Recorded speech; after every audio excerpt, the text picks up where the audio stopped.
ما لن يقضي ربي، من يا ترى يضمني يمدني بناشبي، مولاي أن يكون لي شأن كشأن الكوكب، وأن أكون عالما فالعلم ميراث النبي.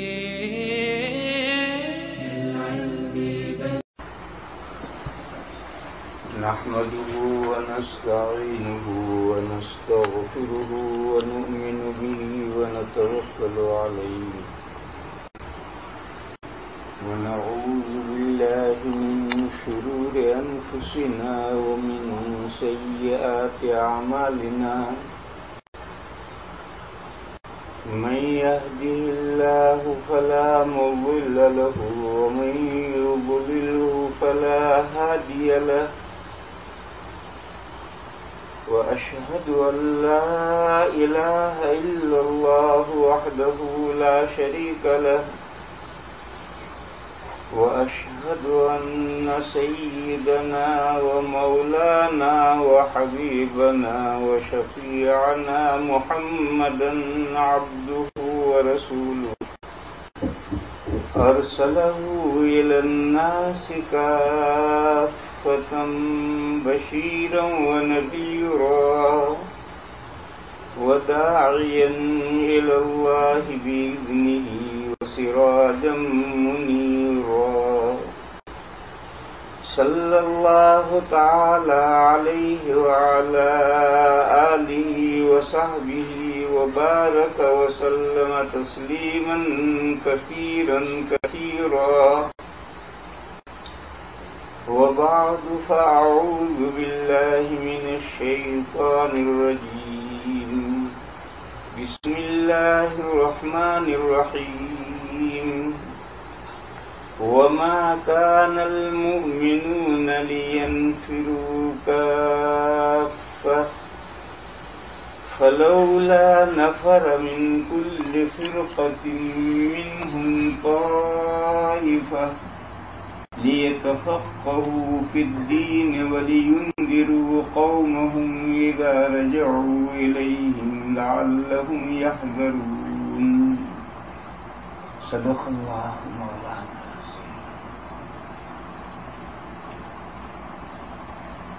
بزرگان محترم اور معزز بھائیوں،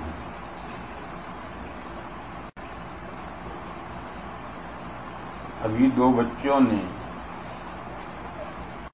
ہمارے سامنے قرآن کریم کی تلاوت کی تھی. ان میں سے پہلا بچہ جو اسی مدرسے کا طالب علم ہے جہاں آپ تشریف فرما ہیں، اس نے جو دو آیتیں پڑھی تھی ان میں سے یہ دوسری آیت ہے سورہ توبہ کی آیت.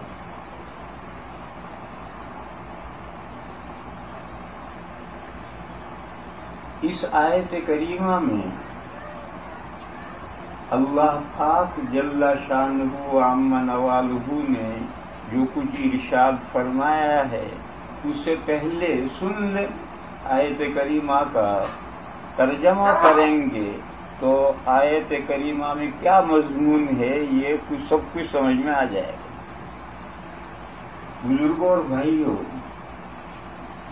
ابھی ہمارے مولانا جمال الدین صاحب دامت برکاتہم نے ایک بات فرمائی کہ دنیا کے دوسرے ملکوں میں لاکھوں کا مجمع اکٹھا ہو جاتا ہے، یہاں تھوڑے سے حضرات اکٹھا ہیں. اس سلسلے میں ایک ضابطہ سننا چاہیے، وہ یہ ہے کہ اذن واعیہ، بات سن کر دماغ میں لینے والے 5 آدمی ہیں وہ بہتر ہیں 5 لاکھ سے.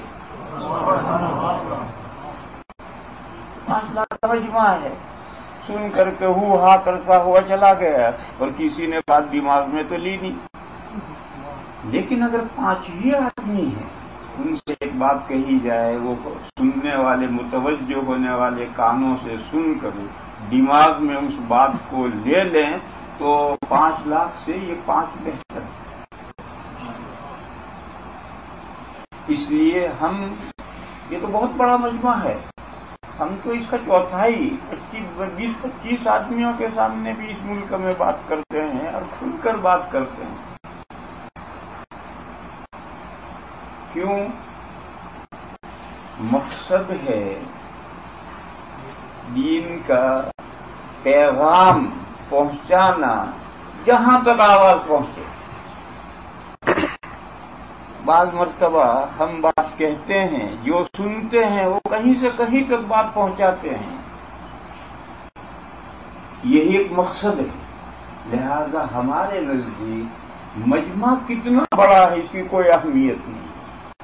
ہمارے نزدیک اہمیت یہ ہے کہ بات سننے والے سن رہے ہیں غور سے، یا ادھر سے داخل ہوا ادھر سے گیا.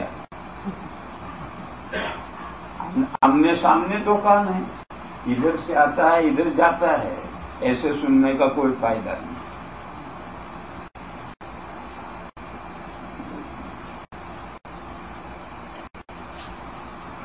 برطانیہ میں 36 سال پہلے سے برطانیہ میں آ رہا ہوں. امریکہ میں تو ابھی 5-7 سال سے آ رہا ہوں. اس سے پہلے 36 سال پہلے برطانیہ میں سب سے پہلے آتا تھا. تو لندن میں ایک دوست ہے، وہ یہ کہا کرتا تھا کہ آپ جب تقریر شروع کرتے ہیں تو آدھا پونا گھنٹہ تک تو بات اندر جاتی ہے کان سے، پھر یوں جاتی ہے جیسے بادل جاتا ہے. تو میں نے اس سے کہا کہ جب بات اندر جب تک جائے تو کہیں بھی بیٹھ کر کے تقریر سنا کر، اور پھر جب یوں جانے لگے تو میرے سامنے آ کر بیٹھ جائے. وہ بے تکلف دوست ہے. تو میں اس قصے میں سنانا یہ چاہتا ہوں کہ بات اگر یوں جا رہی ہے اس کا کوئی فائدہ نہیں.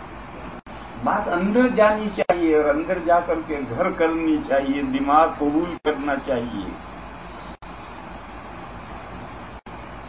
میرے بھائیوں، 2 قدیم ادارے ہیں. مصر میں جامعہ ازہر یونیورسٹی، اور دیوبند میں دارالعلوم دیوبند. ازہر 1150 سال پرانی یونیورسٹی، 3ری سینچری میں ازہر قائم ہوا. 1150 سال اس یونیورسٹی کو ہو گئے. اور دیوبند 140 سال پہلے قائم ہوا. دیوبند کو قائم ہوئے 140 سال ہوئے ہیں، وہ 1150 سال پہلے قائم ہوا. اور ازہر میں کتنے اسٹوڈنٹس ہیں، طالب علم ہیں؟ 80,000. ازہر میں 80,000 یونیورسٹی طالب علم ہیں. اور دیوبند میں 3,000 عربی کے طالب علم. سب مجموعہ مل کر تو تقریباً 4,000 ہیں. لیکن جو عربی پڑھنے والے طالب علم ہیں وہ 3,000 ہیں. تو کہاں 80,000 اور کہاں 3,000، کہاں 1150 سال اور کہاں 150 سال. اب آپ رزلٹ پر غور کیجیے. دنیا کے کسی لائبریری میں گھس جائیے، آپ کو 2-4 کتابیں کسی ازہری عالم کی ملیں گی. اور آپ دیوبند کے فضلاء کی اگر کتابیں دیکھیں گے تو ساری لائبریری بھری پڑی ہوگی.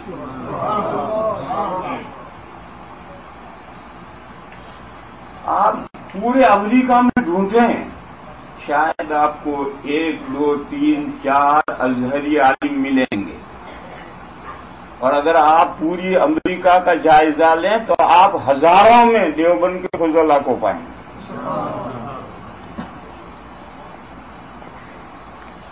یہ فرق کیوں ہے؟ یہ فرق اس لیے ہے کہ ازہر یونیورسٹی ایک دانشگاہ ہے، جیسے علی گڑھ کی یونیورسٹی ایک دانشگاہ ہے.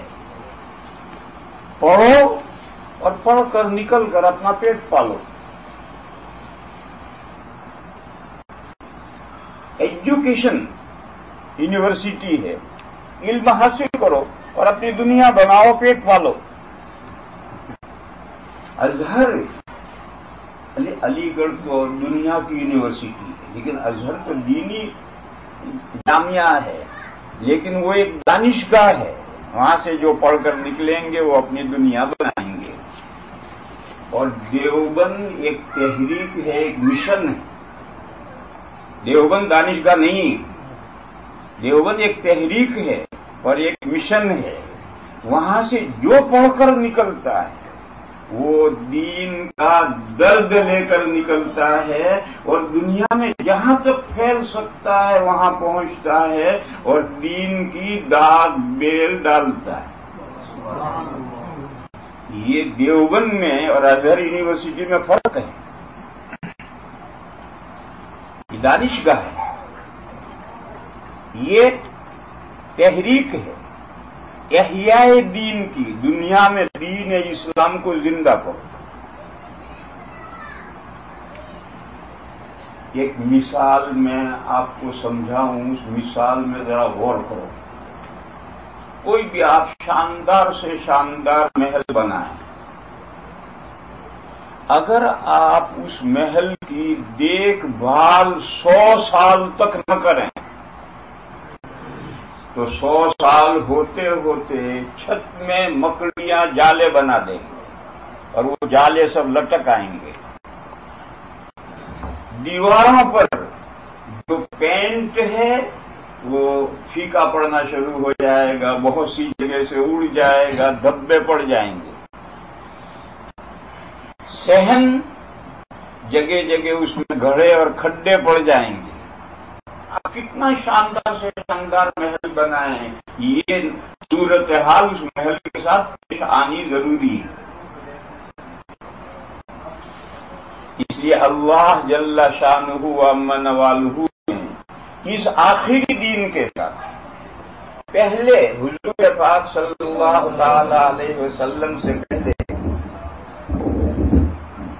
حضور پاک صلی اللہ تعالی علیہ وسلم سے پہلے جب یہ صورتحال پیش آتی تھی کہ دین اسلام، جو اسلام حضور کا لایا ہوا دین نہیں، آدم علیہ السلام سے آسمان سے جو بھی دین نازل ہوا ہے وہ دین اسلام ہے.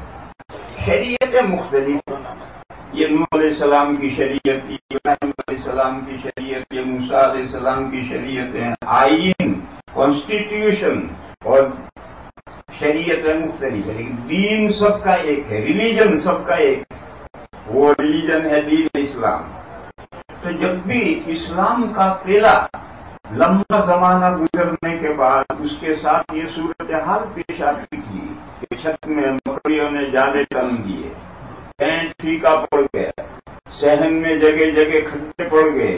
یعنی اللہ نے جو دین نازل فرمایا تھا وہ اپنی اصلی شکل میں باقی نہیں رہا. تو پھر اللہ تعالیٰ نیا نبی مبعوث فرماتے. وہ نیا نبی آ کر کے اللہ کے دین کو رینیول کرتا تھا اور جیسا پہلے اللہ کا دین تھا اس کو صحیح حالت میں کر دیتا تھا اور لمبا زمانہ گزرنے سے جو نقشہ بگڑ گیا تھا اس کو ٹھیک کر دیتا تھا. یہ اللہ کی سنت رہی ہمیشہ. اب دور آیا خاتم النبیین، سید المرسلین، حضرت محمد مصطفیٰ صلی اللہ تعالی علیہ وسلم کا دور آیا. اب حضور کے بعد کوئی نیا نبی تو آنے والا نہیں اور لمبا زمانہ گزرنے سے جو اسلام کے محل میں جو خرابیاں پیدا ہوتی ہیں وہ تو اب بھی پیدا ہوں گی. زمانہ گزرنے کے جو اثرات ہیں وہ اثرات تو اب بھی ہوں گے اور نیا نبی آ نہیں سکتا.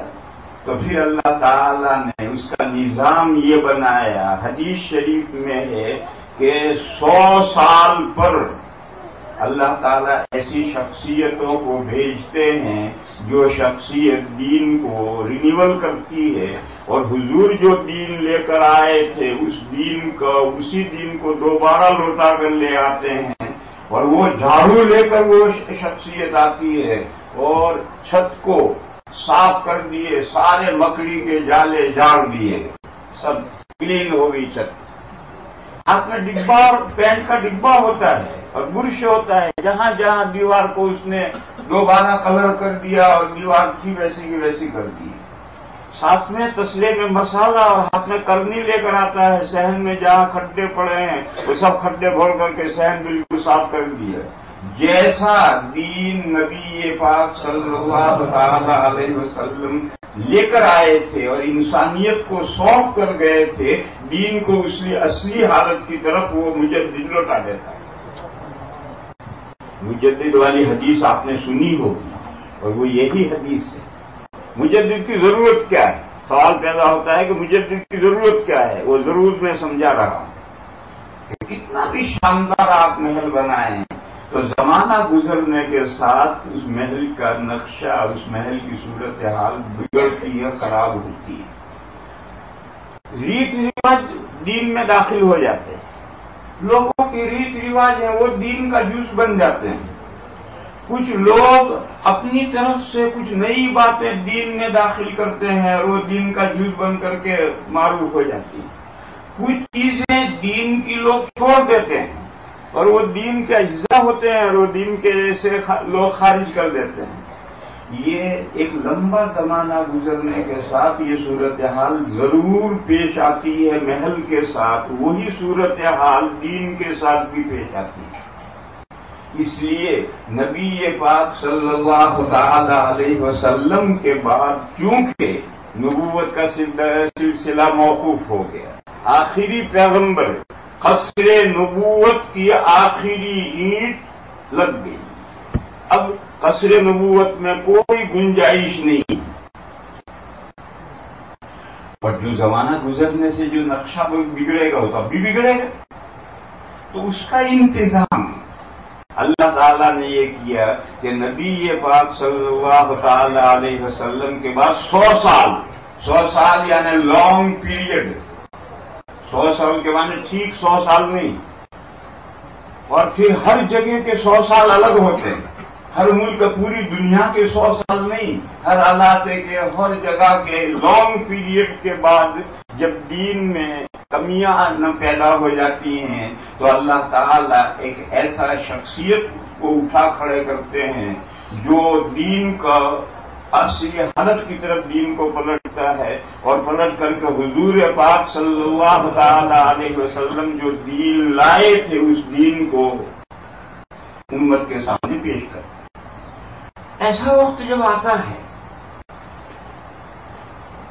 تو پھر کچھ لوگ کھڑے ہوتے ہیں، وہ کہتے ہیں نہیں یہ چھت میں جو جالے لٹک رہے ہیں تو جھاڑ فانوس لٹک رہے ہیں، ان کو ہاتھ مت لگاؤ، یہ تو چھت کی زینت ہے، یہ جو جھاڑ فانوس لٹک، حالانکہ جالے لٹک رہے ہیں لیکن اس جالوں کو وہ یہ کہتے ہیں کہ جھاڑ فانوس ہیں، چھت کی زینت کے لیے ان کو صاف مت کرو۔ مجدد کی مخالفت کرنے والے بھی کھڑے ہو جاتے ہیں۔ دیوار پر پینٹ خراب ہو رہا ہے تو وہ کہتے ہیں تو ڈیزائن دیوار پر بنی ہوئی ہے، دوبارہ پینٹ مت کرو، یہ ڈیزائن ختم ہو جائے گی۔ صحن میں کھڈے پڑ گئے ہیں، وہ کہتے ہیں ان کو کھڈوں کو بھرو مت، یہ تو اس لیے ہے تاکہ چپل پھسل نہ جائے، آدمی گر نہ پڑے۔ ایسے ہمیشہ مخالفت کرنے والے کھڑے ہوتے ہیں تو دین کو صحیح حالت کی طرف نہیں جانے دیتے۔ میرے بھائیوں، میں نے فرق بتایا تھا کہ ازہر یونیورسٹی ایک دانشگاہ ہے، اسٹوڈنٹس کو زیور علم سے آراستہ کرنا ہے تاکہ وہ دنیا میں عزت کی روزی روٹی کما سکیں اور اپنا پیٹ پال سکیں۔ جیسے دنیا کی ہر یونیورسٹی کا یہی ایم، غرض اور مقصد ہوتا ہے۔ دنیا کی جتنی یونیورسٹیاں ہوتی ہیں سب کا یہی مقصد ہوتا ہے کہ طلباء کو زیور علم سے آراستہ کر دیا جائے تاکہ وہ دنیا میں عزت کے ساتھ زندگی گزار سکے۔ لیکن میرے بھائیوں، دارالعلوم دیوبند ایک دانشگاہ نہیں، ایک تحریک ہے، ایک مشن ہے. وہ مشن کس بات کا ہے؟ نبی پاک صلی اللہ تعالی علیہ وسلم جو دین لے کر آئے ہیں اس کو اس کی اصلی حالت میں انسانوں کے سامنے پیش کرتے. دیوبند نام اس کا ہے. دیوبند کا کوئی کانسٹیٹیوشن نہیں ہے. دیوبند تو ایک شہر کا نام ہے، اس لیے کوئی مسلک نہیں ہے. دیوبند تو نام اس دین کو اس کی اصلی شکل میں امت کے سامنے پیش کرنے کا ہے. یہ دین حضور لا کر صحابہ کو دے گئے، صحابہ نے تابعین کو دیا، تابعین نے تبع تابعین کو دیا، پھر سلسلہ بسلسلہ یہ دین چلتا آیا. وہی امت کے سامنے پیش کرنا ہے. اگر دیوبند کوئی بات کہتا ہے اور قرآن و حدیث کے خلاف بند ہو نہیں سکتی، کیونکہ قرآن و حدیث کو اصلی شکل میں پیش کرنا یہی دیوبند کا مقصد ہے. لیکن فرض کرو کہ اگر کوئی ایسی بات کہتا ہے تو دیوبند کی بات نہیں لی جائے گی، قرآن و حدیث کی بات لی جائے گی. قرآن و حدیث کو اس کی اصل شکل میں پیش کرنا یہی ایک تحریک ہے، اور اسے پوری دنیا میں لے کر کے ہمارے فضلاء کو چلنا ہے. پھر اس کے بعد ایک بات اور سمجھو. بعض درخت ہوتے ہیں ان کے تنے میں سے شاخیں نکلتی ہیں، اور بعض درخت اتنے بڑے ہوتے ہیں جیسے بڑ ایک درخت ہے پیپل. پیپل کو جانتے ہیں، اس کو ہندو پوجتے ہیں. اس پیپل کا ہسبینڈ ہے، پیپل وائف ہے، ایک ہی خاندان کے ہیں. ابھی نہیں سمجھے دیکھو، ایک ہے نیل گائے اور ایک ہے گورخر. یہ نیل گائے اور گورخر یہ ہسبینڈ وائف، لیکن گورخروں کا ریوڑ الگ چلے گا اور نیل گائے الگ چلیں گی. جب کسی نیل گائے کو ضرورت پیش آئے گی تو وہ نیل گائے وہاں جائے گی اور اس گورخر سے ملے گی. مگر یہ ہسبینڈ وائف ہیں، گورخر اور نیل گائے ہسبینڈ وائف ہیں، اور ایک ساتھ نہیں چلتے، الگ الگ وہ الگ چل رہا وہ الگ چل رہا، ضرورت کے وقت ملتے. ایسے پیپل اور بڑ یہ ہسبینڈ وائف ہیں. لیکن بظاہر ایسا معلوم ہوتا ہے کہ پیپل اور طرح کا درخت ہے، وہ اور طرح کا درخت ہے، حالانکہ وہ ایک طرح کے درخت ہے.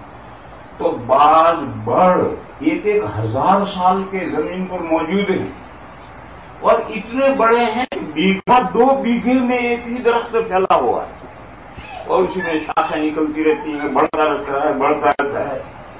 پھر اتنا بڑا ایک تنا تو اٹھا نہیں سکتا، تو ان شاخوں میں سے پھر جڑیں نکلتی ہیں، مونچھیں نکلتی ہیں اور وہ زمین میں جا کر پیوست ہو جاتی ہیں اور وہ تنا بن جاتی ہیں. ایسے ایک مین تنا ہوتا ہے، باقی بہت سارے تنے بن جاتے ہیں اور درخت پھیلتا رہتا ہے. اور ایک درخت وہ ہے کہ وہ نارمل حالت میں کھڑا ہے، اس پر سے پھل پک کر کے گرتے ہیں اور وہ گر کر کے اس کے بیج سارے جنگل میں پھیلتے ہیں اور جگہ جگہ وہی درخت پیدا ہو جاتے ہیں. عام طور پر یہی ہوتا ہے، ایک درخت ہے، اس درخت کا پھل پک کر کے گر گیا، گر کر کے پھٹ گیا، پھر بارش آئی، ہوائیں آئی، انہوں نے بیج کو اڑایا اور پورا جنگل بھر جاتا ہے اسی درخت سے.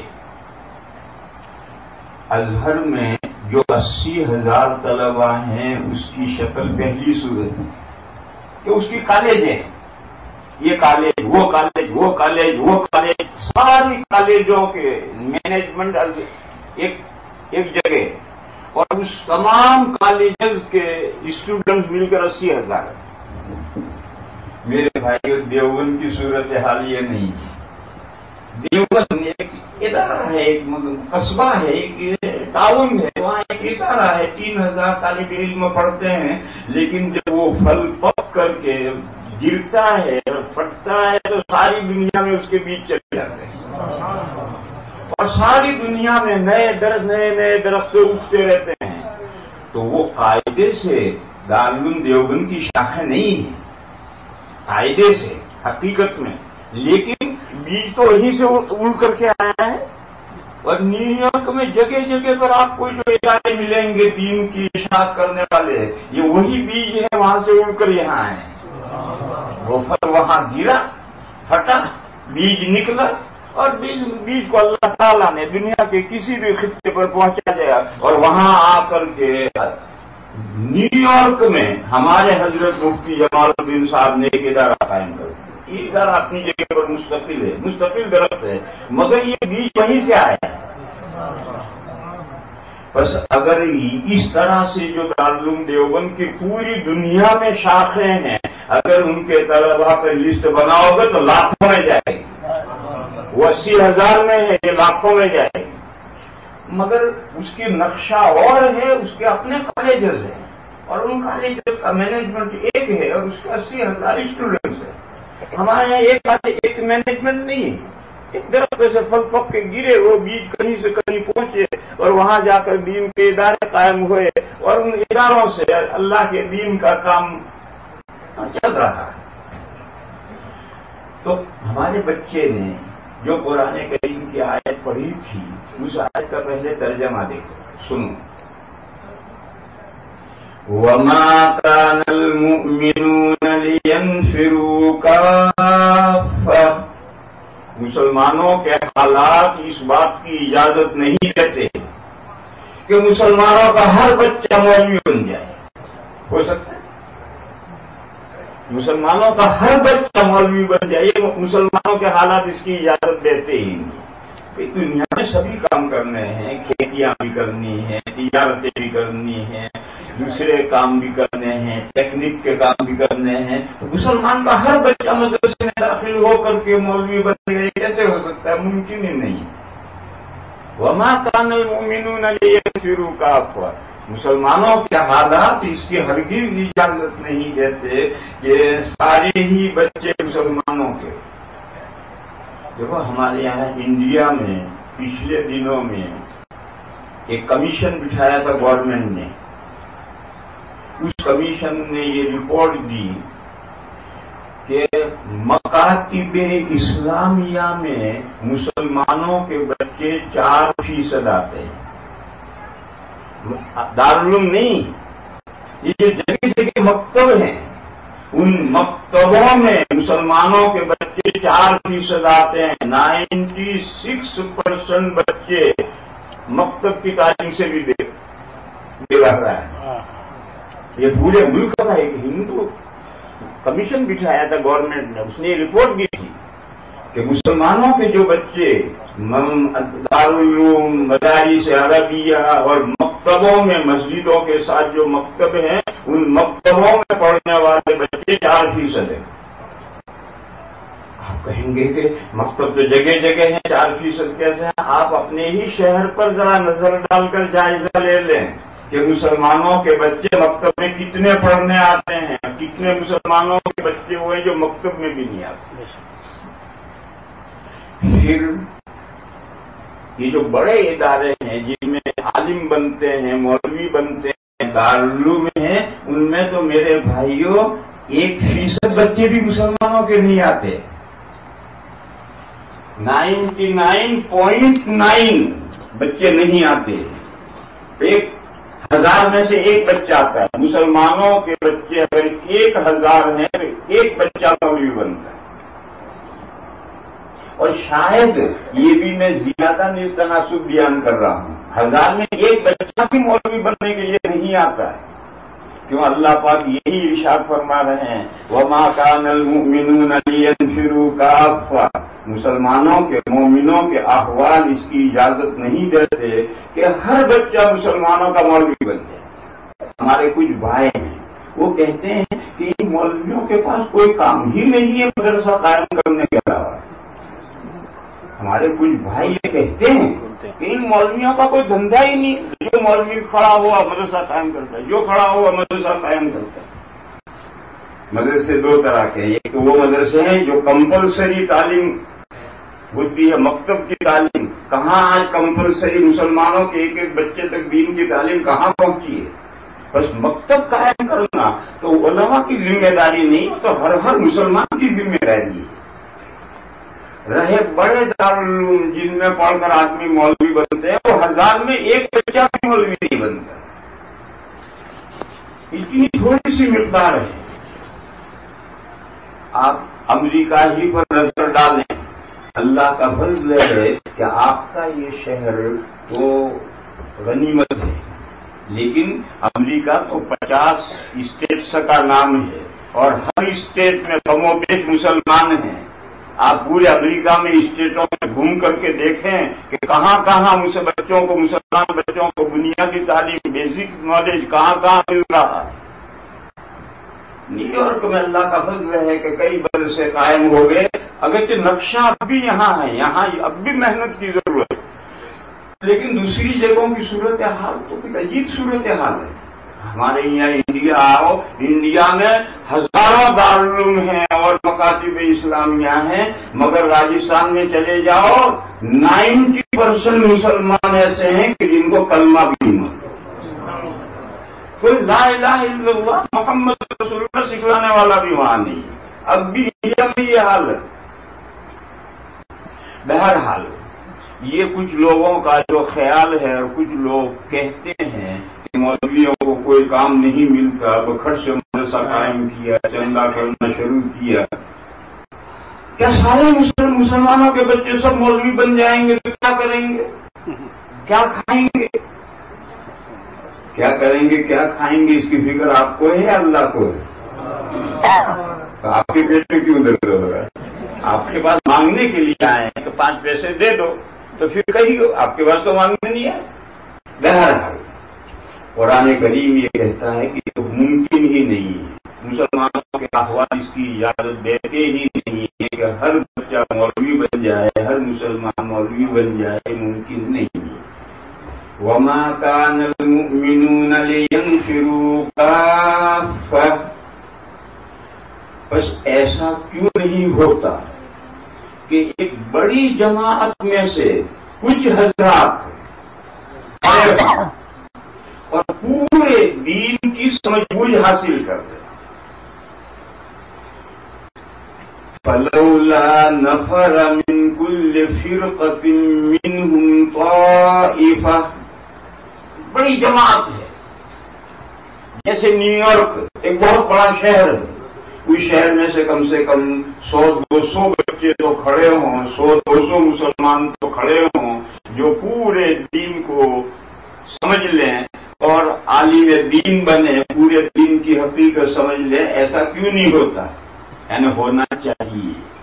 ٹھیک ہے، مسلمان نیو یارک کے ہر مسلمان کا بچہ مولوی بن جائے، اخبار اس کی اجازت نہیں دیتے، لیکن ایسا تو ہونا ہی چاہیے کہ پورے نیو یارک میں سے 100-200 تو بچے کھڑے ہوں جو اٹھ کر کے سارا دین حاصل کریں، سارا دین سیکھیں۔ قرآن نے کہا ایسا تو ہونا ہی چاہیے۔ فلولا نفر من كل فرقة منهم طائفة، یہ کچھ لوگ جو کھڑے ہوں گے کیا کریں گے؟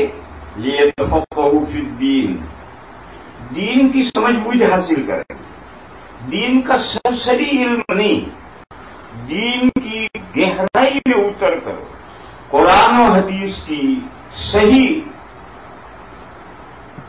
تعبیر اور قرآن و حدیث کے صحیح مفاہیم اور قرآن و حدیث کے صحیح مطالب وہ سیکھیں گے، سمجھیں گے۔ پہلا کام تو یہ ہے۔ دوسرا کام ہے وَلِيُنذِرُوا قَوْمَهُمْ إِذَا رَجَعُوا إِلَيْهِمْ، تاکہ ڈرائیں وہ، وارننگ میں وہ، چوکنا کریں وہ، ہوش میں لائیں وہ، غفلت سے بیدار کریں وہ، جب وہ اپنی قوم کی طرف لوٹ کر جائیں۔ اس میں اشارہ کیا کہ مقصد مولوی بننے سے دنیا سنوارنا یہ مقصد نہیں ہے، قوم کی واپس لوٹ کر وطن میں جا کر قوم کی خبر لینا، یہ مولوی بننے کا مقصد ہونا چاہیے، علم دین حاصل کرنے کا یہ مقصد ہونا چاہیے۔ اور اسی مقصد سے یہ آیت کریمہ دیوبند کے بزرگوں کے پیش نظر رہی، اور پہلے دن سے دارالعلوم دیوبند کی بنیاد ہی اس پر ہے کہ جو طالب علم نکلتا ہے وہ نکل کر کے اپنے گھر کا راستہ نہیں لیتا ہے، اللہ تعالی دنیا کے جس خطے تک چاہتے ہیں اس طالب علموں کو پہنچاتے ہیں اور وہ وہاں پہنچ کر کے دین کی خدمت میں لگتا ہے۔ یوں 150 سال میں اللہ تعالی نے دین کی بہاریں پوری دنیا میں چلا دی۔ یہ وہ مضمون تھا جو میں نے بتلایا تھا کہ دیوبند ایک تحریک کا نام، ایک مشن کا نام ہے۔ دین کو صحیح سمجھو۔ حضور نے دین لا کر یہ نہیں دیا، حضور نے دین لا کر صحابہ کو سمجھایا ہے۔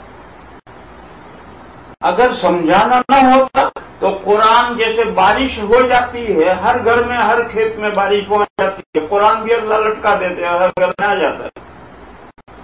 حضور کے وایا، حضور کے واسطے سے قرآن بھیجنے کی کوئی ضرورت نہیں تھی، اللہ کی نعمت نے ڈائریکٹ آتی ہے۔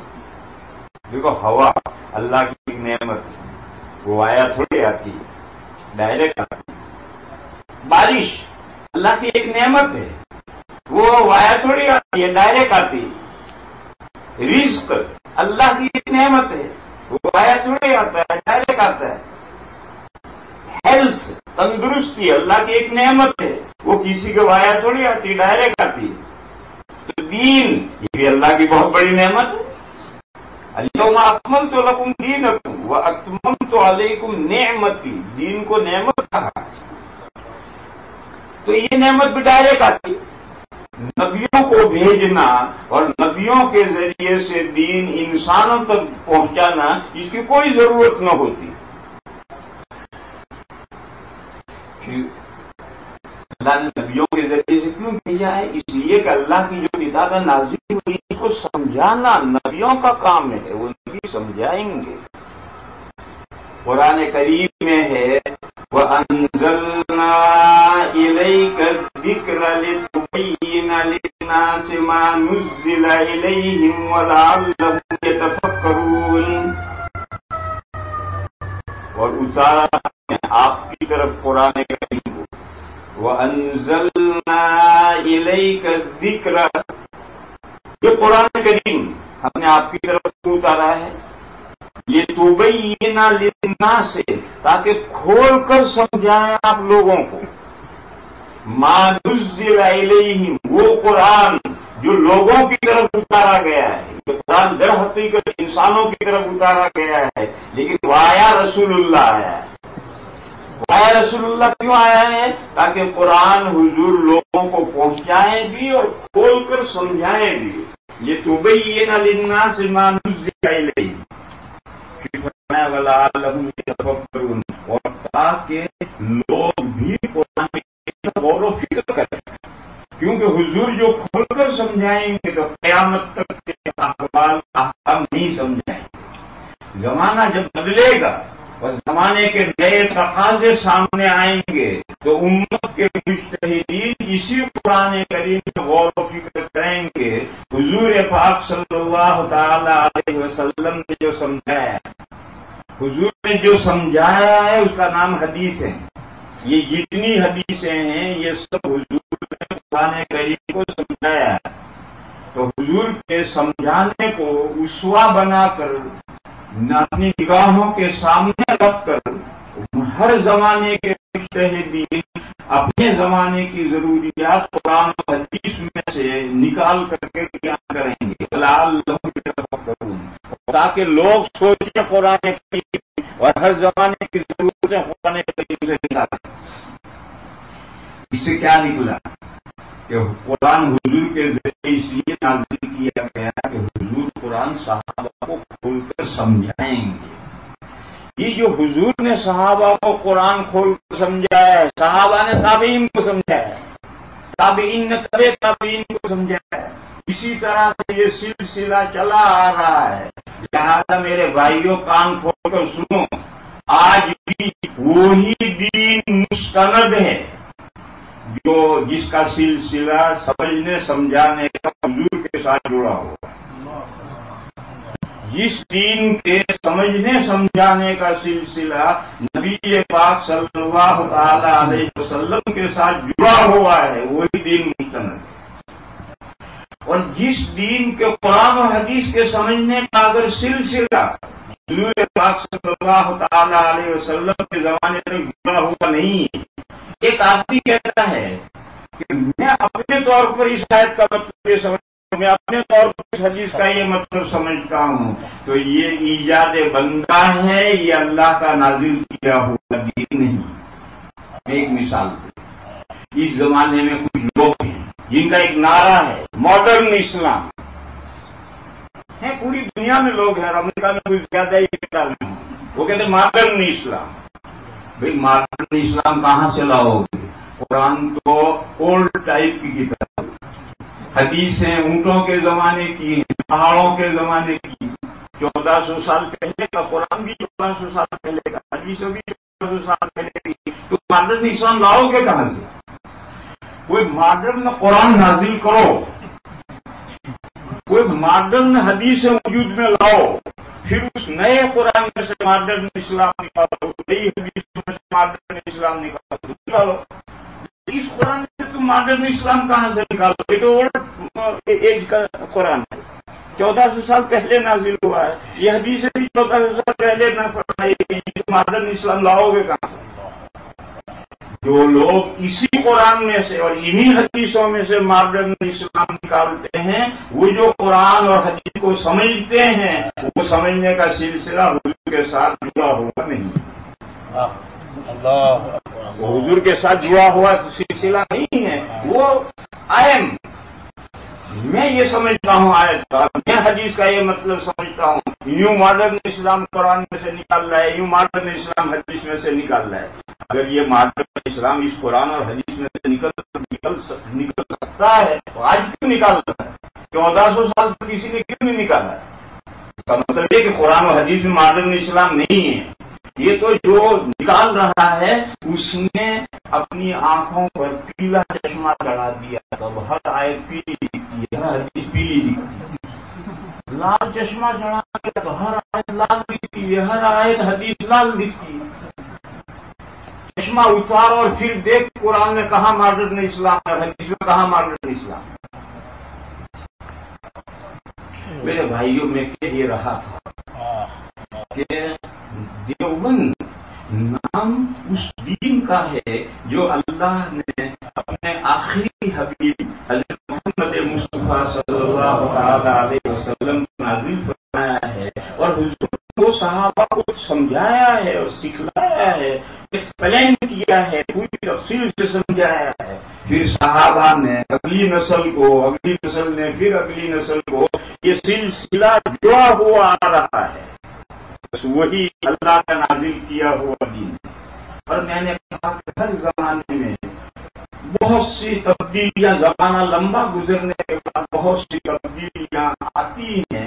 ان تبدیلیوں کو ختم کرنے کے لیے ایک لانگ پیریڈ کے بعد اللہ تعالیٰ مجددین بھیجتے ہیں دین کی تجدید کر. اب سمجھو، مجدد ہمیشہ 1% ہونا ضروری نہیں، اور ساری دنیا کے لیے 1% ہونا بھی ضروری نہیں. آپ غور کیجیے، آج تو ساری دنیا ایک فیکٹری بن گئی، ایک گھر بن گیا، لیکن آج سے پہلے کمیونیکیشن اتنا عام نہیں ہوا تھا. ذرائع ایک جگہ سے دوسری جگہ، مواصلات کے ذرائع بھی اتنے عام نہیں ہوتے تھے. اور ساری دنیا کو ایک لمبے عرصے تک پتہ ہی نہیں تھا کہ امریکہ کوئی بر اعظم ہے اور وہاں بھی انسانی آبادی ہے یا نہیں. تو اس زمانے میں ساری دنیا کے لیے ایک مجدد کیسے آئے گا، کیسے کام کرے؟ زمانے میں ہر جگہ الگ الگ مجدد آتے. اسی طریقے ہر علاقے کے لیے، ہر زمانے کے لیے الگ الگ مجدد آتے تھے. معلوم ہوا کہ مجدد 1% ہونا ضروری نہیں ہے، مینی پرسن بھی مجدد ہو سکتے ہیں. اب اس بات کو سمجھ لو کہ اس دور آخر میں دین کی تجدید کا کام اللہ تعالیٰ نے دارالعلوم دیوبند سے لیا ہے. دارالعلوم دیوبند دین کو اس کی اصلی شکل میں پیش کرنے کے لیے محنت کر رہا ہے. دارالعلوم کے بعد کوئی کانسٹیٹیوشن نہیں ہے، دارالعلوم کا کوئی نام نہیں ہے.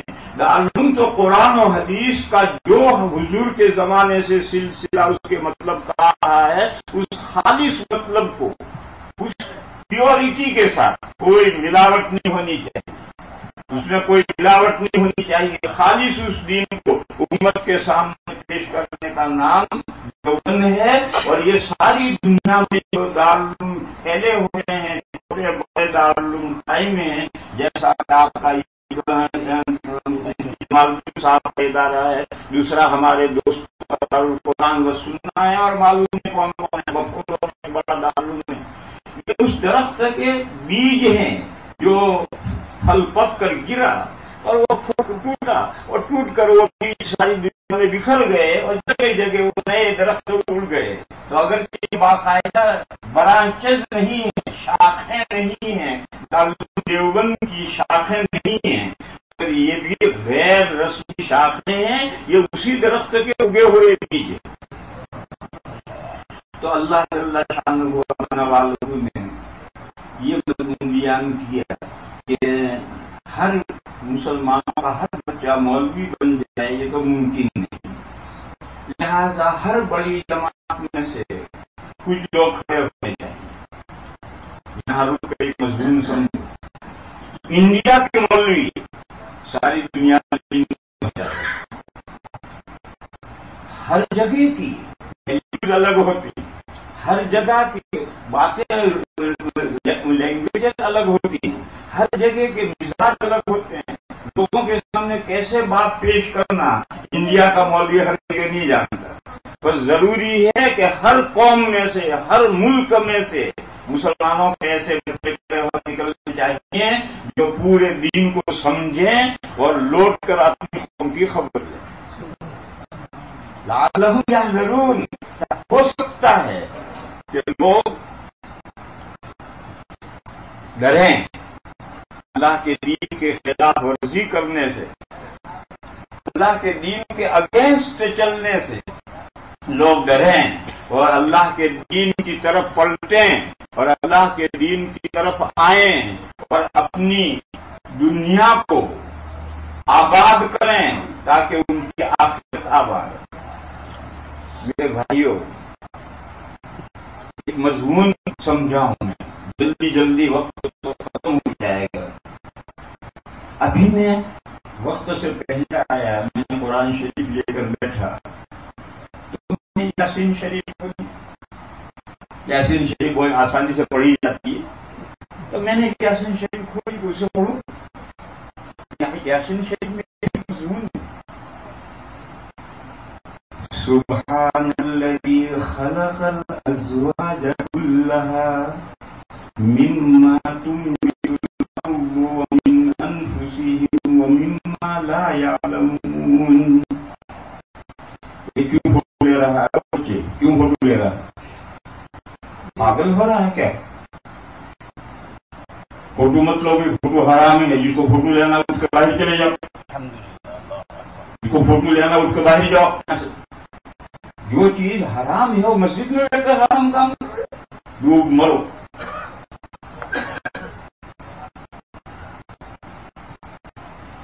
سنو اس مضمون کو. کوئی بچہ ہے نہ سمجھ جائے تو سمجھ جائے آدمی نہیں کر رہا. اس آیت کریمہ میں اللہ تعالیٰ نے ایک اصول بیان کیا ہے کہ اللہ نے کائنات میں ہر چیز کا جوڑا بنایا ہے. کوئی چیز اکیلی نہیں. سبحان الذی خلق الازواج کلھا. پاک ہے وہ ذات. وہ کس بات سے پاک ہے؟ اس کا کوئی جوڑا نہیں. پاک ہے وہ ذات اس نے ساری ہی چیزوں کو جوڑا جوڑا بنایا. لیکن جوڑا جب لفظ ہم سنتے ہیں تو ہمارے ذہن میں میل فیمیل کا تصور آتا ہے، نر مادہ کا تصور آتا ہے. جوڑا یہ صحیح نہیں. نر مادہ یہ جوڑا، لیکن جوڑا کا مطلب نر مادہ. نعم